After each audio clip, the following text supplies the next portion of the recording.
With Lucky Land Slots, you can get lucky just about anywhere. Dearly beloved, we are gathered here today to... Has anyone seen the bride and groom? Sorry, we're here. We were getting lucky in the limo and we lost track of time.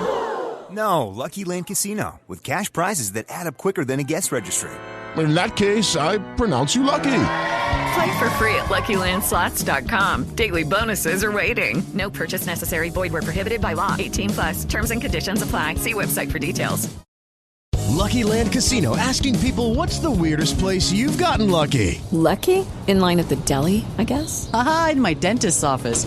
More than once, actually. Do I have to say? Yes, you do. In the car before my kids' PTA meeting. Really? Yes. Excuse me, what's the weirdest place you've gotten lucky? I never win and tell. Well, there you have it. You can get lucky anywhere, playing at LuckyLandSlots.com. Play for free right now. Are you feeling lucky? No purchase necessary. Void where prohibited by law. 18+. Terms and conditions apply. See website for details.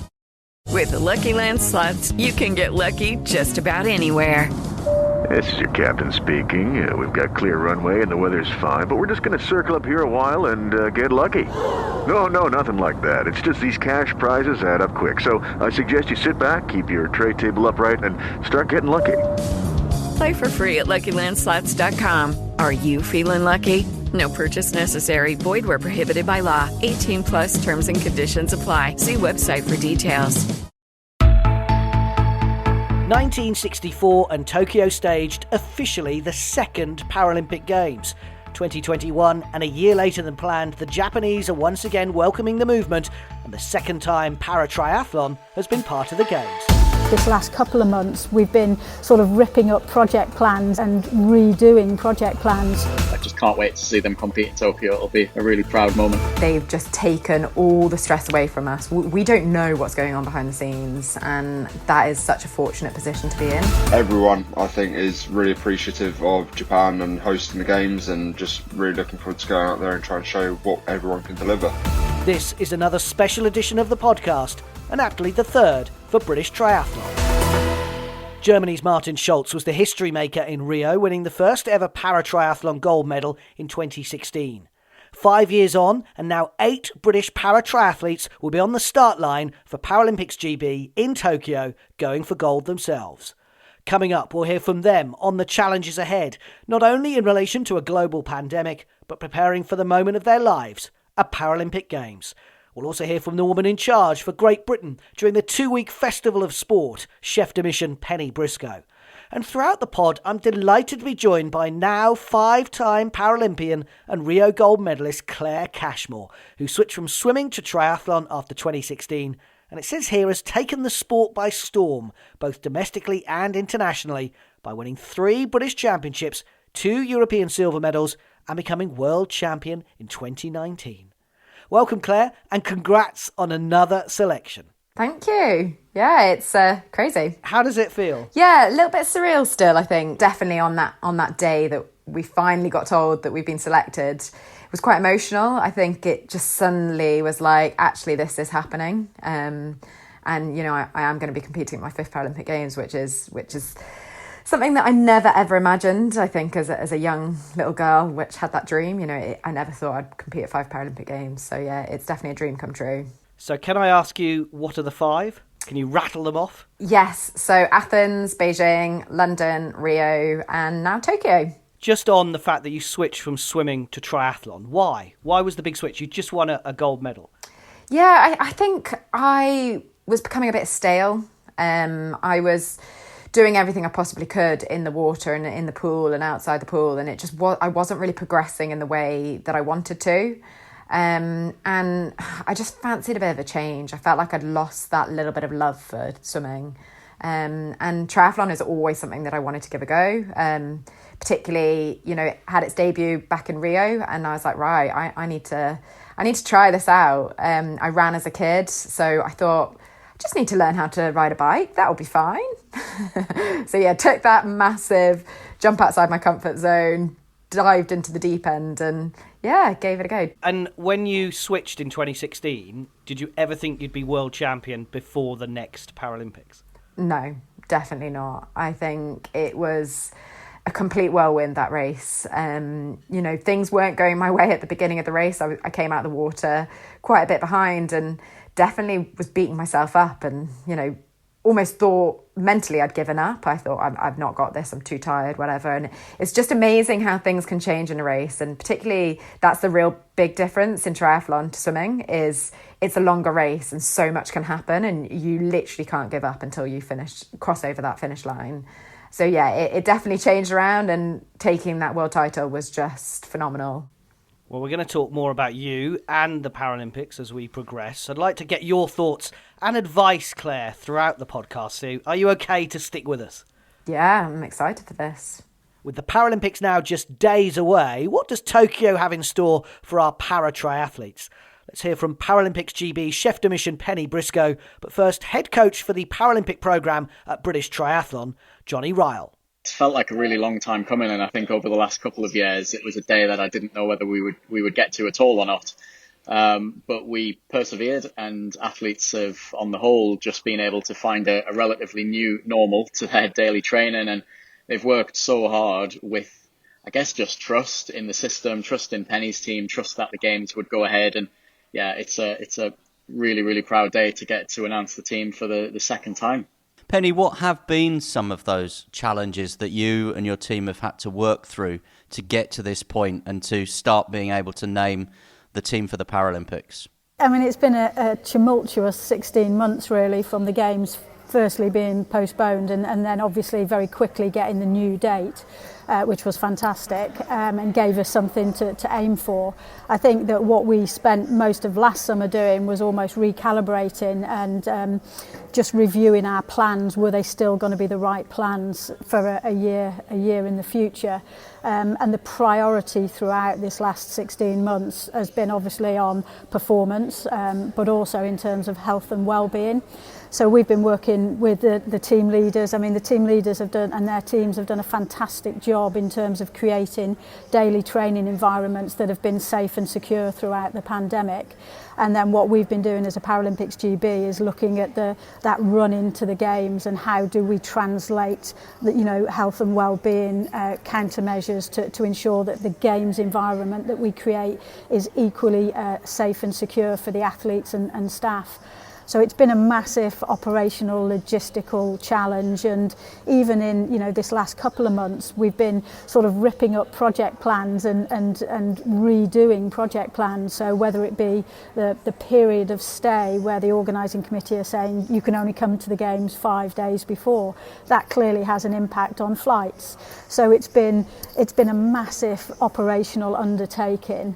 And we've got a world-leading ops team, thankfully, and at the moment they've got their sleeves rolled up, looking at testing programmes and 14-day activity plans. So the administration has been phenomenal, and that will go all the way through the Games now, clearly. So it's not a normal Games in terms of what we've been doing in this run-in, but I think that plans are on track, and to Johnny's point, we've got a really, really exciting team that is starting to grow, and all of the athletes are looking forward to going to Tokyo, and that's the main thing.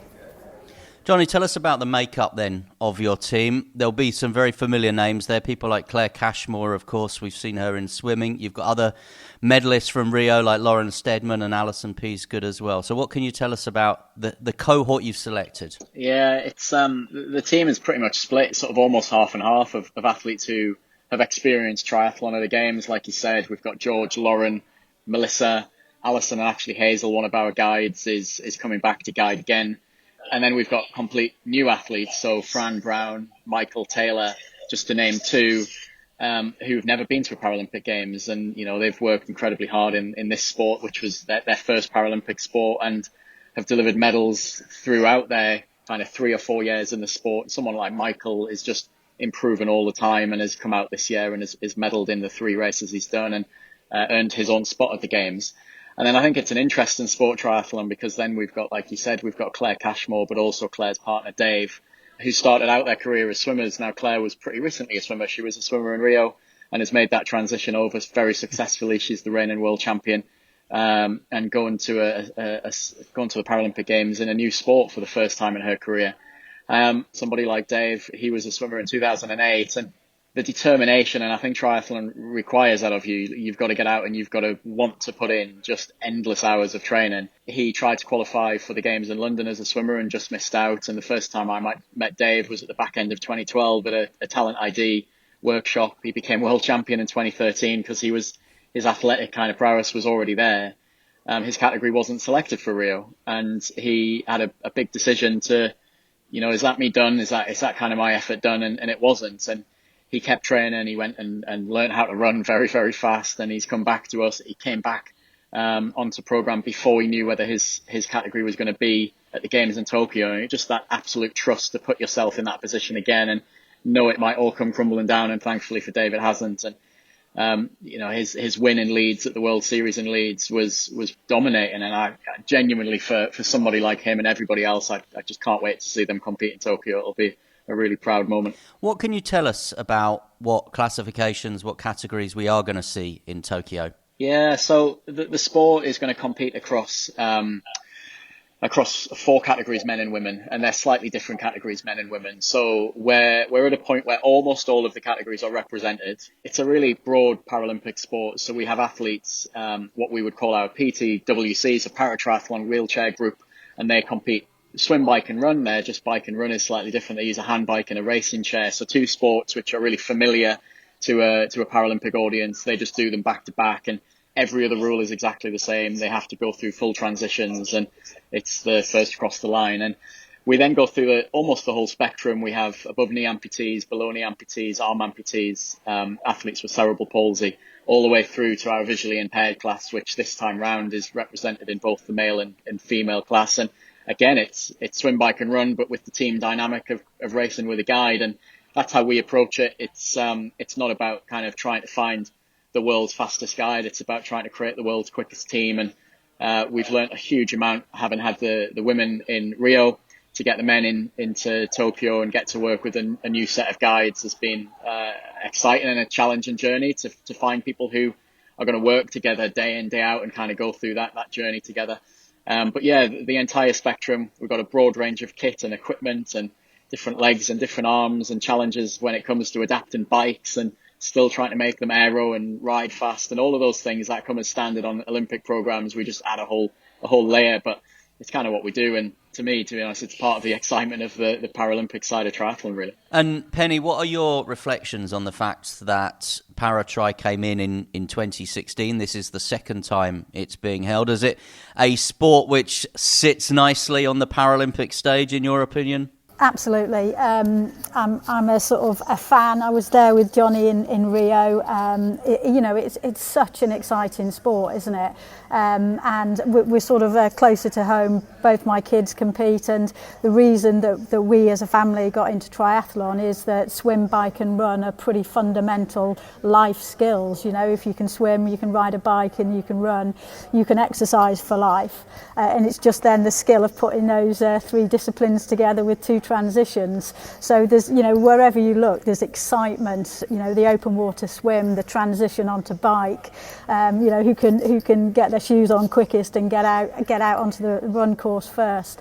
It's a brilliant sport, and as Johnny said, there's a breadth of disabilities that are included in the sport, and I think from a para perspective that's really important. And we know that in Rio, of course, 147 medals for ParalympicsGB, 64 gold, second in the overall medal table. So are you expecting, Penny, these para triathletes to be bringing home the bling, as they say, this time around again? I think that the most important thing is that throughout the pandemic, these guys have stayed fit and well. They've trained consistently. There's been lots of innovation, whether it be tethered swimming, running on treadmills, virtual racing on Zwift. So I think the adaptability of the athletes and their support teams has been critical in terms of keeping Tokyo ambitions on track. And then I think what we've seen, and not just in para-tri, but across the sort of myriad of the 19 sports that will be represented in Tokyo, is that performances are looking very strong, both at national level and at international level. We've seen some stunning performances over the last couple of months, and with, counting the days down to the opening ceremony, we know that of the 230 athletes that were taken across the 19 sports, there is so much talent. And I think that we will be celebrating medal success without doubt. So final word to you, Johnny. You see these athletes day in, day out. Everyone happy, everyone well, everyone looking forward to what we hope will be a safe and successful Games. Yeah, I think the last few weeks has been pivotal, and I think seeing our Olympic counterparts, the spirit in the camp is incredibly high. And I think, again, it's testament to the challenge that we've gone through in the last couple of years. It's people talk about these games might not be quite what other games are, and I think it couldn't be almost more opposite, really. I think the amount of work people have had to put in will make the outcome incredibly special. We took the biggest team to Rio, and we're not taking the biggest team to Tokyo, and that was a purposeful decision. We have acknowledge that in Paralympic sport, when you come in as a new sport, your second games, your third games, performances go up. And we chose to be the nation that really, really tried to drive performance on. So we're taking 8 athletes and 3 guides, all of which in the qualification period have medalled at the highest level through World Series races, World Championships. And I think we've got a team who, what I'm seeing, are in great shape. The preparation that Penny's team have put in, the preparation that my team has put in, I'm excited by what we can do out there, and I think it will be a different Games, but an incredible one. Johnny Riall and Penny Briscoe. Now, Claire, you've been to 4 Games before. As Penny said, plans are being ripped up and rewritten. Have you the confidence in ParalympicsGB and the organisers? Oh, 100%. I think we are so incredibly lucky to be supported by the BPA. I think they've just taken all the stress away from us. We don't know what's going on behind the scenes, and that is such a fortunate position to be in.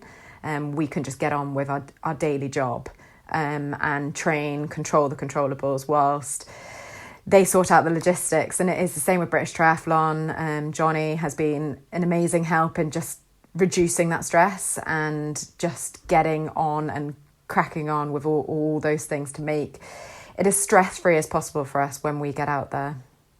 I'd like to know your relationship, firstly with the head coach of British Triathlon and Paratriathlon. How does that work? Yeah, so Johnny is a fantastic head coach. He is such an approachable guy that you can go and talk to for absolutely anything. And I think that is something that's really special in British Triathlon, that there's that real family community, but also we get the business done, we get the job done at the same time, and he really makes you feel comfortable, but also at the same time is pushing you on to produce your best performance. So yeah, he is absolutely fantastic at the job, and it's been a real pleasure to work alongside him.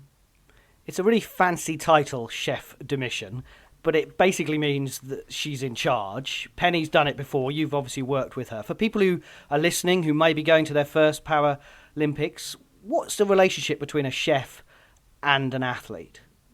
Again, Penny is super, super approachable. She's the kind of person that is always there, always around the team. She wants to be involved. She has probably one of the most important jobs there. So she could quite easily be distant and away from everybody, but she really immerses herself in the team environment. And for me, I've known her quite well. I've known her for quite a while. I was part of the BPA Athletes Commission, and she was always coming in so enthusiastic, so inspiring. And you listen to her when she gives those talks at, the selection day and all those kind of stuff, and you're just like, wow, yes, this is all real. And like the goosebumps come up because you get really excited by the inspiration, the motivation she gives you. Thanks, Claire. Do stay with us. We are joined by Claire Cashmore, British triathlete, now 5-time Paralympian, throughout the podcast. As we've heard, alongside Claire, there's 7 other para-triathletes off to Tokyo for ParalympicsGB, a mixture of experience. In Rio, silver medalists Lauren Steadman and Alison Peasgood, and Melissa Reid, who won bronze in 2016. Nikki Bartlett and Hazel MacLeod are the visually impaired guides for Alison and Melissa. George Peasgood returns for his second Games, and former swimmer Dave Ellis with guide Luke Pollard alongside debutants Fran Brown and Michael Taylor. We'll hear from Dave and Michael in a moment, but firstly, Alison and George Peasgood.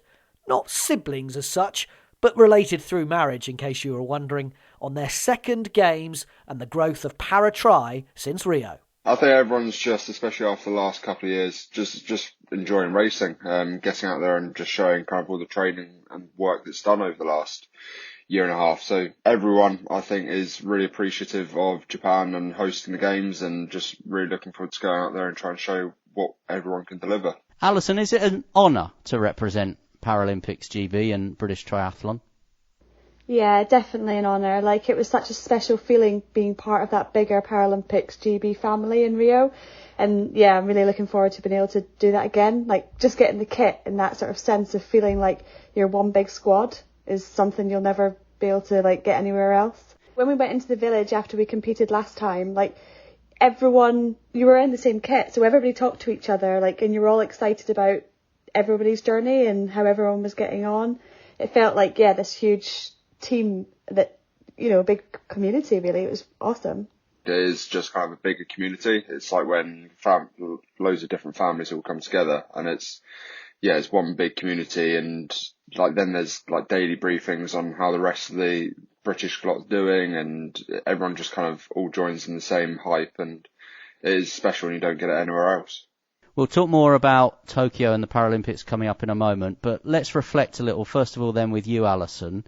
How do you look back on your experiences and your medal that you won in Brazil 5 years ago? I have very mixed emotions of Rio. Like, the atmosphere, like, nothing compares to it. Like, the streets of Copacabana being lined and everyone cheering you on. It was a feeling that I'd never ever had before. And yeah, like, winning a medal when you're home and you can reflect on it does feel amazing. But for me, ultimately, I didn't have the race I necessarily wanted. I struggled, got very sunburnt on the bike, and when I got onto the run, I couldn't deliver the run race that I wanted. And so you kind of, although you're happy that you've medalled on this big stage, there's still that, but I didn't deliver exactly what I wanted. So like, going forward, it's that, well, no matter what happens, I want to at least feel proud of my performance, that I did everything that I could to swim, bike, run the best as I could. And does that drive you on now and drive you forward, and as one of the things that's kept you going for the past 5 years? Yeah, I think it's probably the main thing that's kept me going is I want to leave the Games knowing that I did everything, that I did improve my swim, and I improved my riding and improved my running. Like, that's ultimately what we do this for. And George, do you think Rio hosted a good Paralympics? 100%.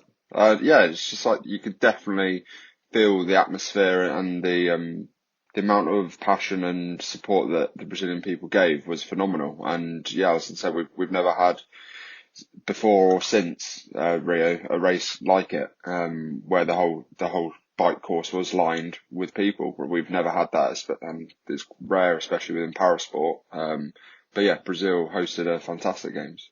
And how important, George, was it to get para-tri on the programme, get it into the Paralympics? It was really good that we managed to get in there, and we've now got more medal events than we did in Rio, so it's growing, and hopefully we'll get more after Tokyo. So it's just really good that we're being able to show more athletes and have more medal events. Just hope it can improve again. Because, Alison, there is this thing sometimes where people that compete in disability sport get called Paralympians, but actually they're not always a Paralympian. An IPC championship is not the Paralympics. Does that irk you at all? It's a funny one, isn't it? Like, yeah, ultimately it's special to be able to call yourself a Paralympian, and it's taken a lot of hard work to get there. So yeah, like, there is a big difference between being a Paralympian and being a disabled person who competes at an international level. It's the pinnacle of your sport, so it is a special thing to be able to call yourself.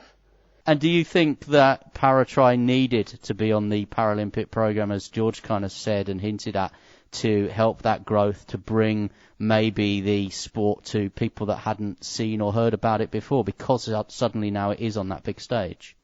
Yeah, definitely. Like, I think our sport is so unique compared to lots of other disability events. Like, the fact that there's so much going on, like, you know, how do people with a visual impairment get out to swim, and how do they then get on to, you know, like communicate with their guide to bike and run, and how does someone with a leg get out to swim and onto a bike? Like, it's quite a unique sport, and I think it's great now that it is on an international stage. Even when we were competing at Leeds this year, like the amount of people watching, asking questions, and then going, well, how does that person do that? And that's what you want to get out there. Like, you want to get it to a wider audience. And George, that education is a huge part of it. And I guess without the platform of the Paralympics, that education piece is harder to put across, isn't it? Yeah, and it's just kind of getting more people aware of para-athletes, Paralympic sports, and just how people adapt and overcome things as well. So let's look ahead then. You're both in the team for Tokyo. Exciting times, but George, a different kind of build-up. We know a 12-month delay.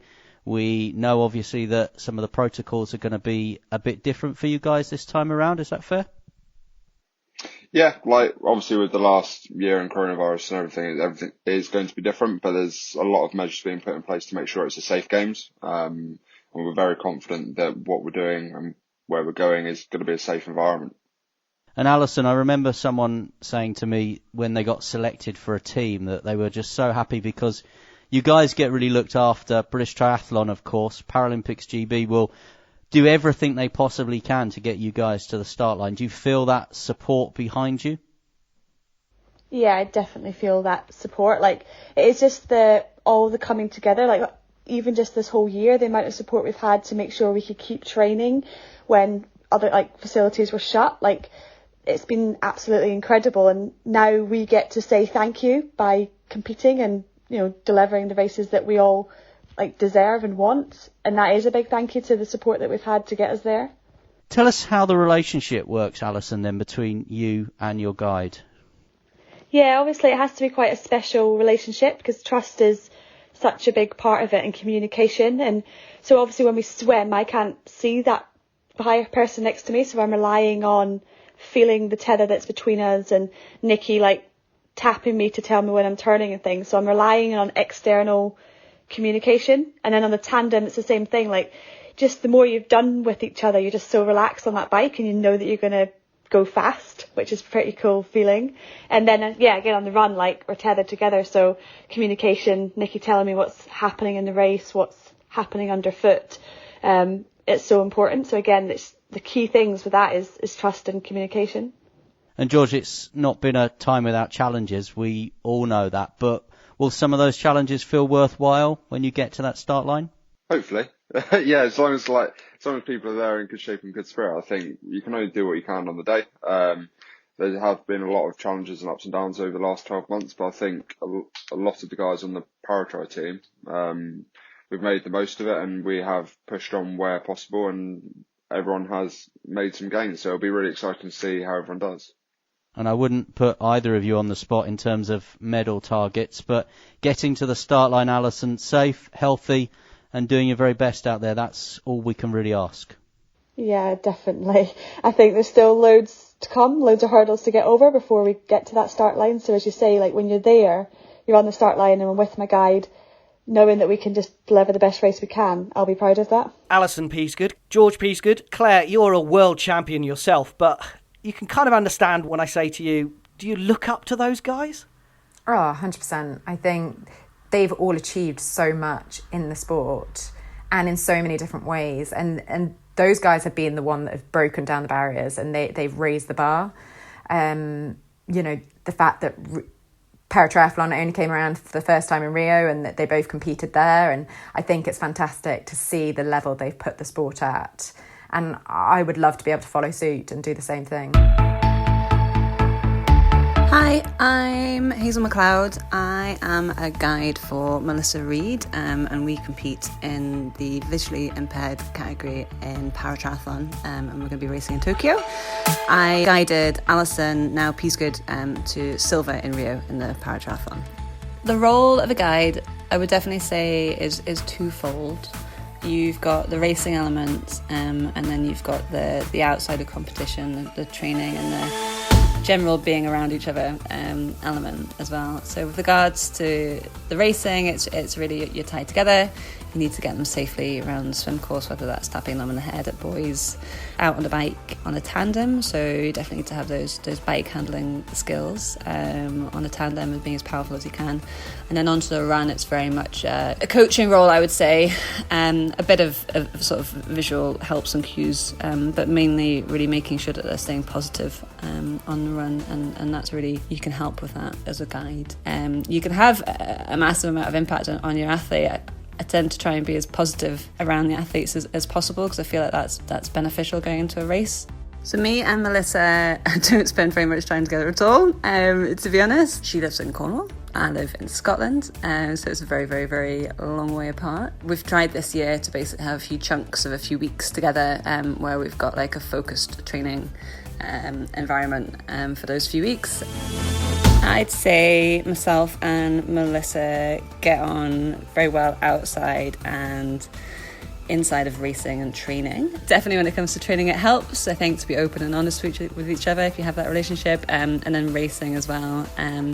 If you get on, if you know each other kind of inside and out, I think that helps sort of know what each other's going to do in a race situation as well.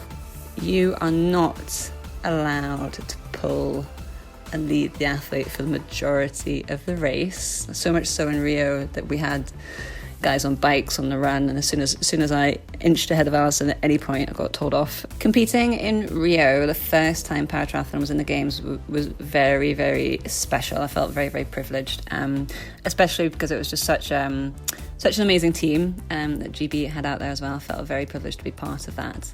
So yes, the guys do get medals. It's in a really, really, really cool sort of round box that's meant to represent, I think it's a seed, and it's made from wood from the surrounding rainforest of Rio, and it's meant to symbolise the growth and development of the athletes. But I randomly keep mine on top of our bookshelves in our front room. I should really do something more with it, to be honest. I'm really excited about Tokyo. I'm feeling very privileged that it's actually going ahead, and that we're all going to be able to go out there in a safe fashion. Just excited to get out there and get on with it. Now, Claire, cards on the table here. There's a very special reason why I know you're excited about one of our next guests as we look ahead to the Paralympics with British Triathlon. Tell us about Dave. Oh, where to start?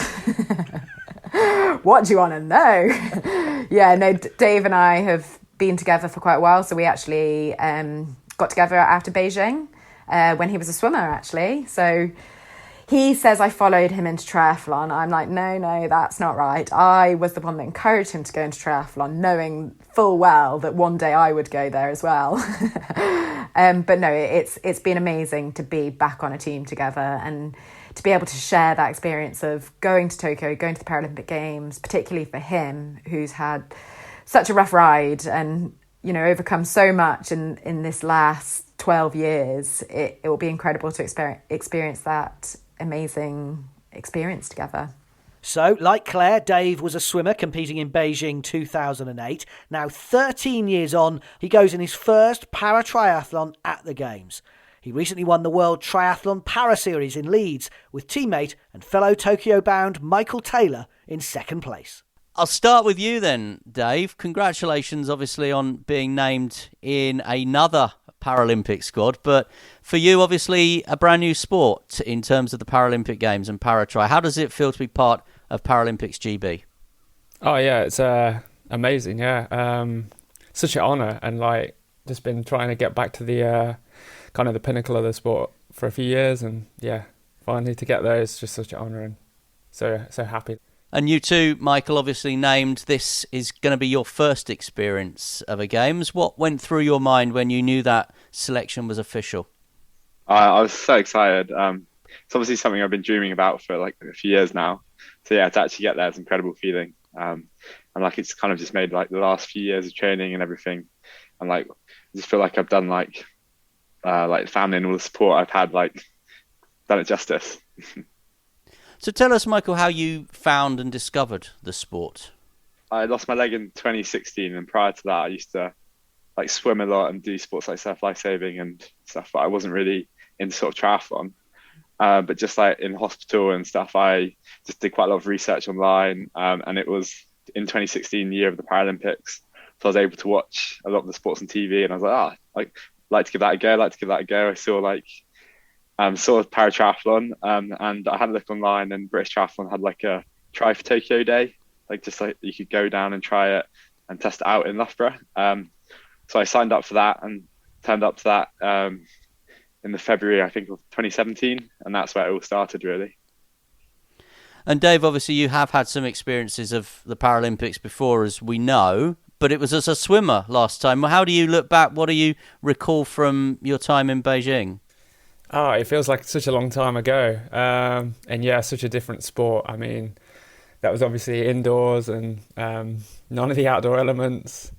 I remember it being just an awesome atmosphere, which will obviously be different this time because of no spectators. But yeah, it really drew me into the sport and made me want to get there again. And so happy that it's finally happened. So tell us a little bit about why the switch to paratriathlon came about. Well, I missed the team for London in swimming in 2012. It's pretty close to making it, but it's pretty hard to take and just needed a new challenge, another direction to go in. And triathlon wasn't really on my radar, but yeah, I came to like a testing day and did quite well. And I was like, oh, give it a go. And then really just fell in love with it. I just, really love the sport. And you didn't get to go to Rio because your classification wasn't included in the game. So tell us a bit about that classification system and what you're going to be able to compete in this time. That's right, yeah.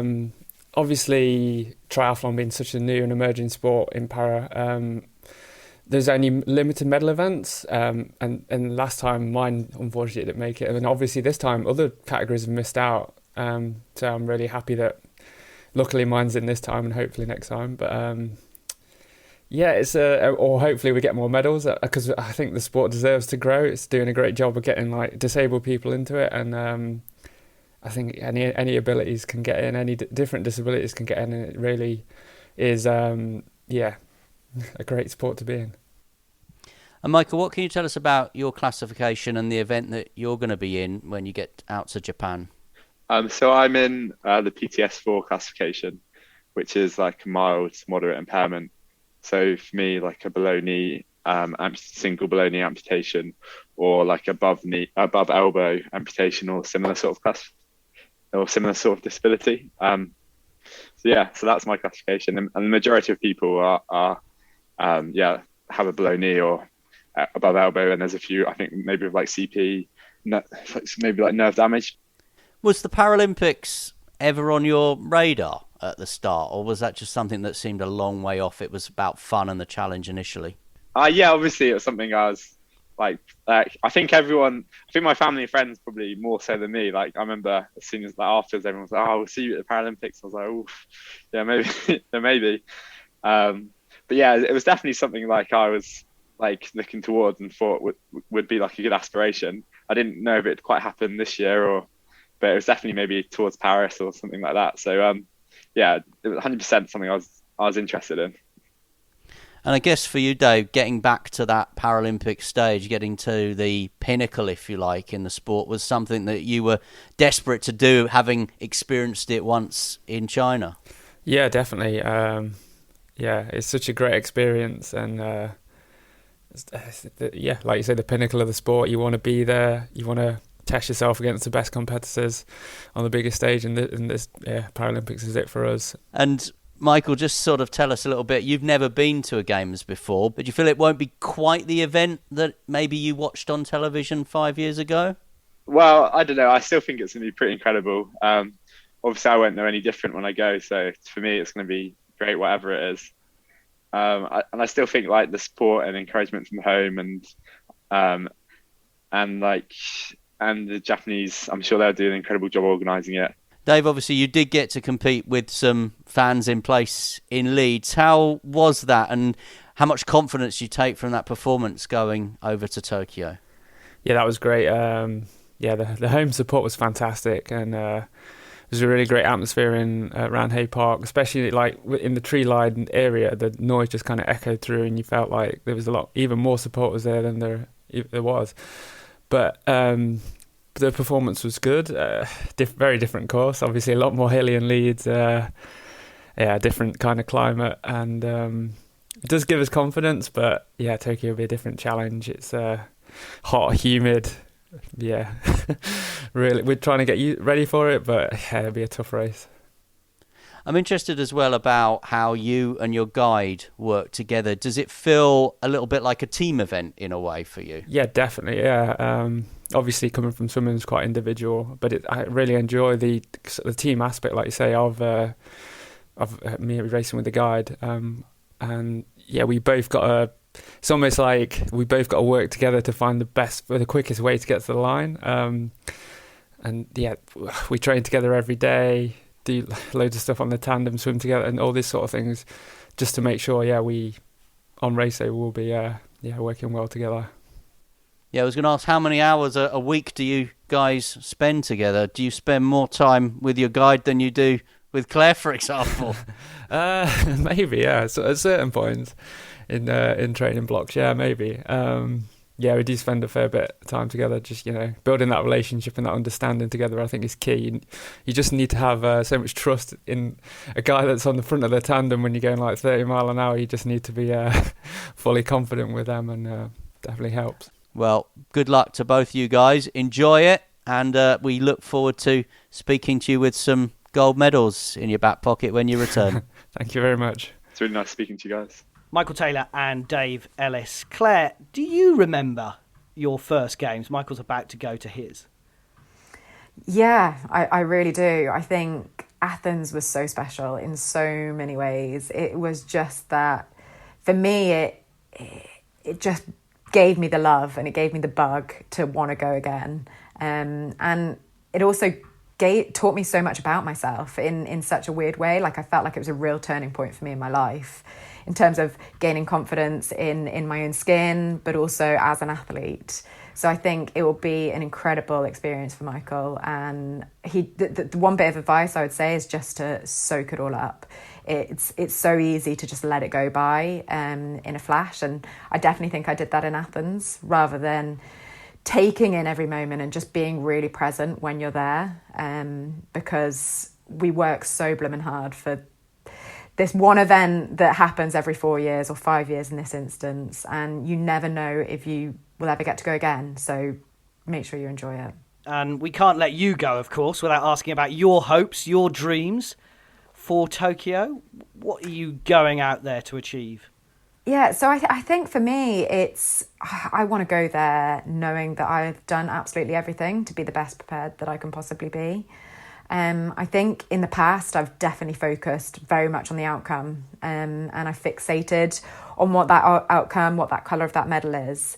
And throughout my journey, I've realised that is something that you can't control. And the more you fixate on it, the more you just beat yourself up if it doesn't go your way. So it's very much about going out there and just making sure I focus on that process, and the outcome will take care of itself. And do you and Dave talk about both being medalists? We don't actually really talk about it. I think it's obviously both of our dreams. It would be an absolute dream come true for that to happen. But it's not something we necessarily discuss. Claire, an honour to present this podcast with you. A world champion. We wish you and all of your para-triathletes success, of course, in Tokyo. Stay safe out there as well, won't you? Thank you very much. Really appreciate that. The rescheduled Tokyo 2020 Paralympic Games will be staged from August 24th to September 5th, with the paratriathlon taking place on 2 days of the August bank holiday weekend at the Odaba Marine Park. Tokyo is 8 hours ahead of us here in Great Britain, so the event actually starts on Friday, August 27th at 10:30 p.m, and the same time again on Saturday, August 28th. The course is a 750-metre swim, 20-kilometre bike ride and 5k run. Michael Taylor and PTS2 world champion Fran Brown will be the first Brits in action overnight on Friday, August 27th, and then Dave, Alison and Melissa all in action and hopefully all on the podium by 3 a.m. UK time. George, Claire and Lauren compete for PTS 5 gold overnight Saturday, August 28th. Channel 4 have the broadcasting rights for the Paralympics in the UK if you want to watch all this on the telly, and you can get so much more on the new dedicated Paralympics page of the British Triathlon website, BritishTriathlon.org. 230 or so British Paralympians from 19 sports will make up the British team in Japan at the Paralympics. Rio was record-breaking for ParalympicsGB, historic for British Triathlon. I'm really looking forward to being able to do that again, like just getting the kit and that sort of sense of feeling like you're one big squad. It's going to be probably one of the best experiences of my life, I imagine. Just been trying to get back to the pinnacle of the sport for a few years, and finally to get there is just such an honour and so happy. So good luck to the 8 para-triathletes looking to triumph once again in Tokyo. Sports Social Podcast Network. With Lucky Land Slots, you can get lucky just about anywhere. Dearly beloved, we are gathered here today to... Has anyone seen the bride and groom? Sorry, we're here. We were getting lucky in the limo and we lost track of time. No, Lucky Land Casino, with cash prizes that add up quicker than a guest registry. In that case, I pronounce you lucky. Play for free at LuckyLandSlots.com. Daily bonuses are waiting. No purchase necessary. Void where prohibited by law. 18+. Terms and conditions apply. See website for details.